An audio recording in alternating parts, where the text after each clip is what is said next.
salaamaaleykum mbokki waa Sénégal salaamaaleykum mbokki Afrique ndax coow li lëmbee suñu réew mi kenn réerewul mbir ni fii ba bitim réew ñi ngi bàyyi xel Sénégal sànq ci bëccëg rek laa jot Théa Olivier mu di benn journaliste bu RFI bu ñu accrédité fii au Sénégal ñu doon ci waxtaan. Alors ndéem médias étrangers yi ñooy dem ba di ko suivre kon nag maa yay ne salaamaaleykum waa Sénégal salaamaaleykum waa Afrique salaamaaleykum waa àdduna. yàlla dafa dogal information complémentaire bi ma bëggoon joxe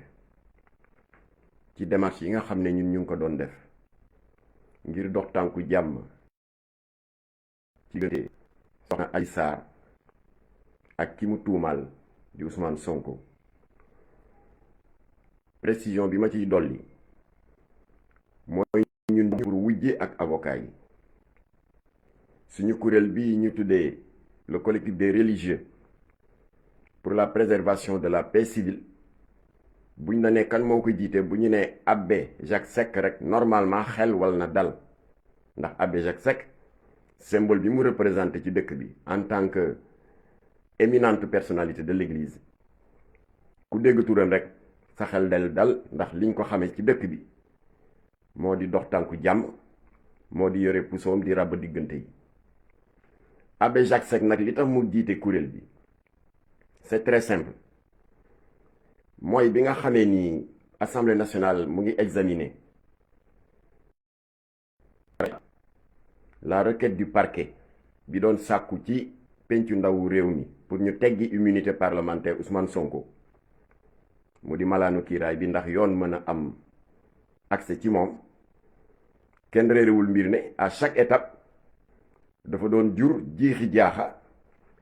non seulement biir assemblée nationale nga xam ne kàddu yu dëgër jib na fa werante bu tar jib na fa médias sociaux yi di ko transmettre en direct ñun ñëpp ñu teg ci seen bët kon amul lu ñu leen di mën a nettali ndax fekk ngeen lépp waaye bu fekkoon dafa yem foofu sax ñu mën koo sooxale waaye coow li dafa dem ba wasaaroo ci biti mu jur ay xeex a ko xuloo ko fantasiro ba ñun wax dëgg yàlla dénombré nañu pas moins de 40 blessés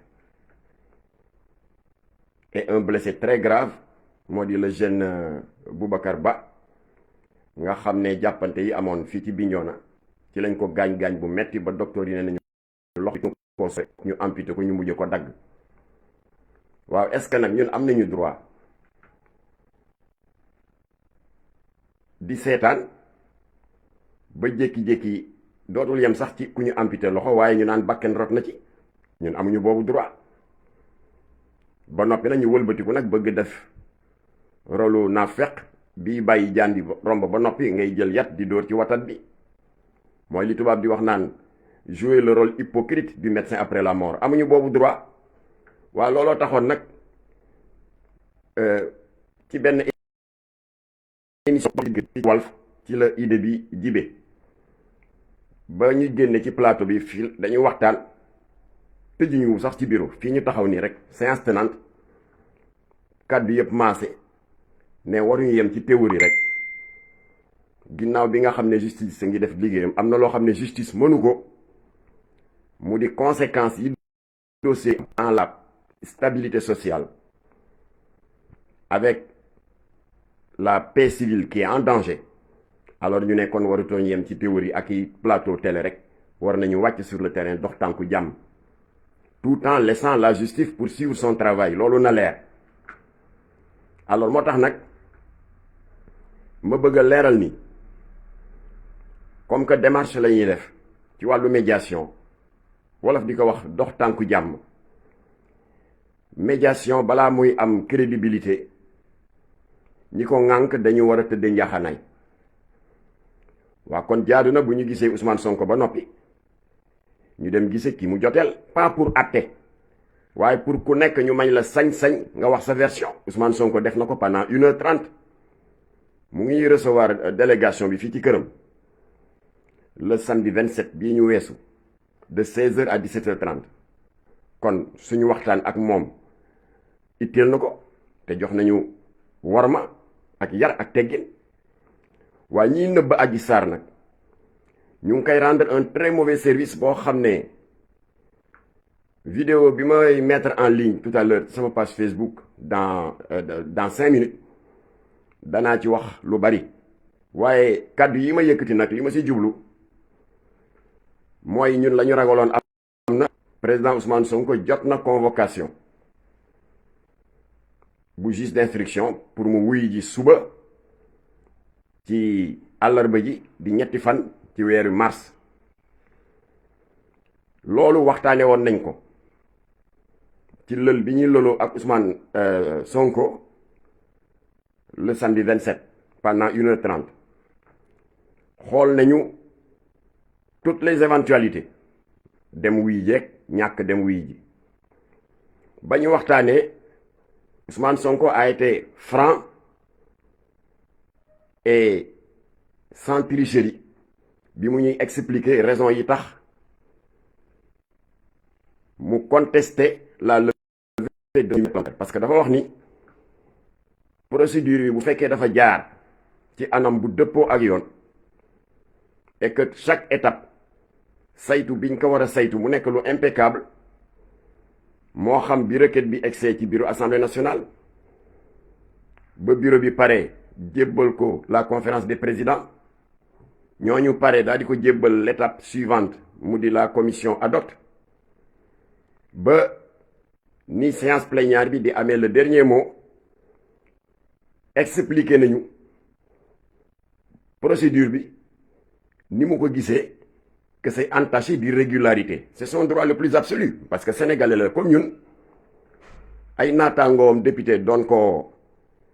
saytu ay mbiram ndax dinañu d'accord ñoom député yi ñu muri maraanu kiiraay Ousmane Sonko ou pas il a le droit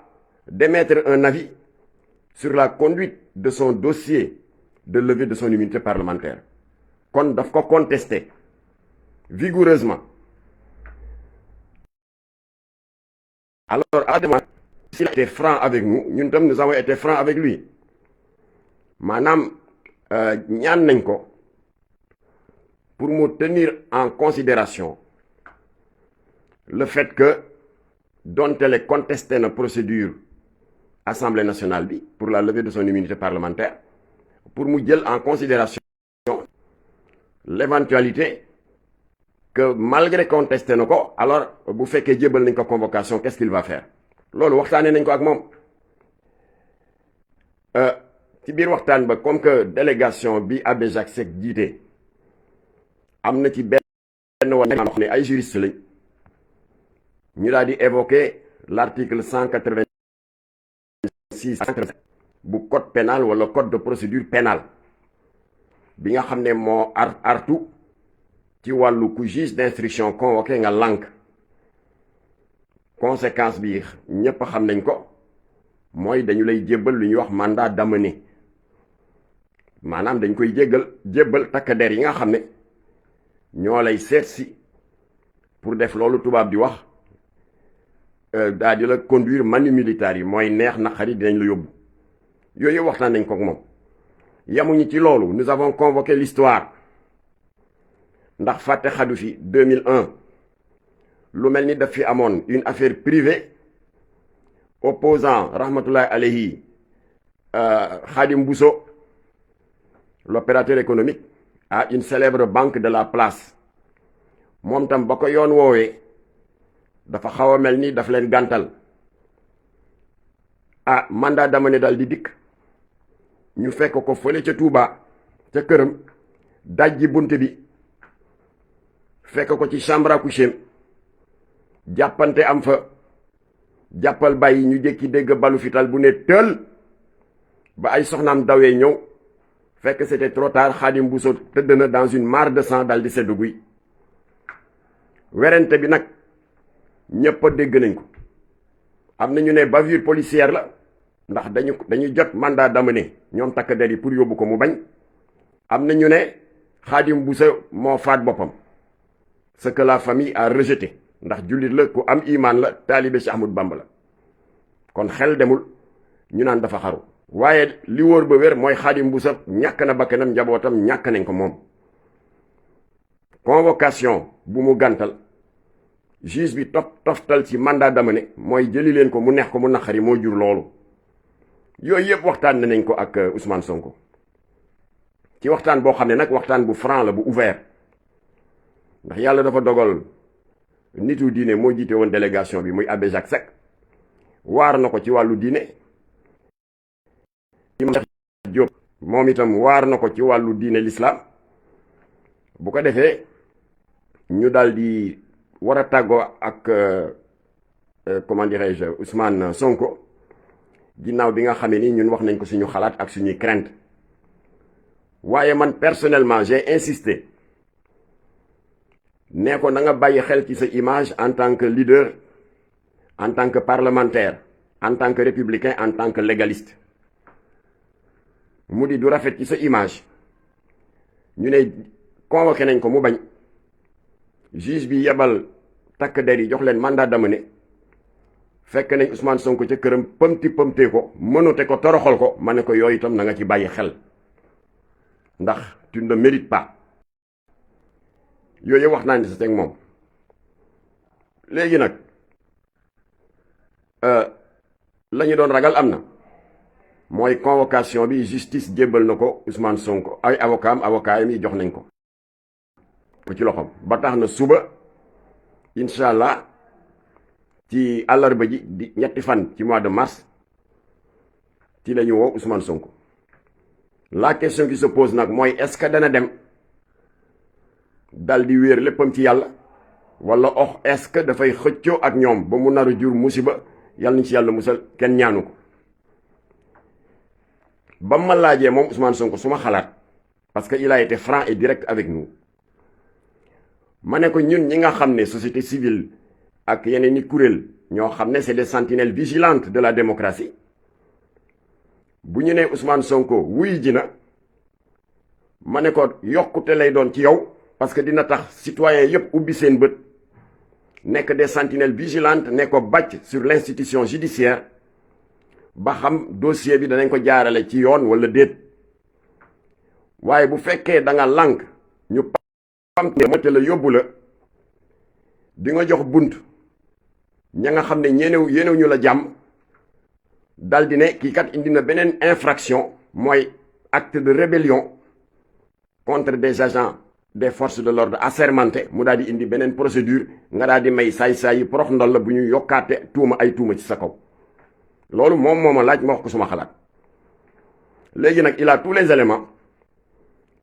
ba tax na suba talaata àllarba di ñetti fan ci mois de mars, est-ce que Ousmane Sonko dana dem uy ji juge bi, est-ce que du dem? loolu nag suñu borom subhanahu wa taala ak Ousmane Sonko kot ñoo ko xam. waaye ñun jéemuñu wañaar loxoom, jéemuñu ko contraindre. il nous a fait l'amitié de nous recevoir respectueusement, wax ak ñun avec franchise. kon ñun itam waajib la ci ñun ñu rendre ko la politesse, c'est-à-dire wax ko suñu xalaat avec franchise. ça a été une discussion trop longue, 1h30, ça veut dire que suñu ñëw ba foofa itteel na ko. alors kon nag ñun mënuñu dul ñaan yàlla na yàlla éclairer la conscience de Ousmane Sonko, yàlla na yàlla xiir ko mu jël décision bi gën ci moom, décision bi gën ci réew mi, décision bi gën ci Sénégal, bi gën surtout ci jàmmu Sénégal. kon nag ñu ngi koy ñaanal yàlla suturaal ko, di ñaan suñu boroom mu wàccee ngelawu jàmm ci réewu Sénégal. yal na yàlla dàqal réew mi seytaane, suñu kilifa diine yi yal na suñu boroom saxal leen ci kanamu njaboot gi ba mu yàgg lool, ñoddi seen fan te mu ànd ak wér. yal na yàlla def jàmm ci réew mi, làqal ñu Sénégal fu yàq yeggul. assalaamu aleykum wa rahmatullah.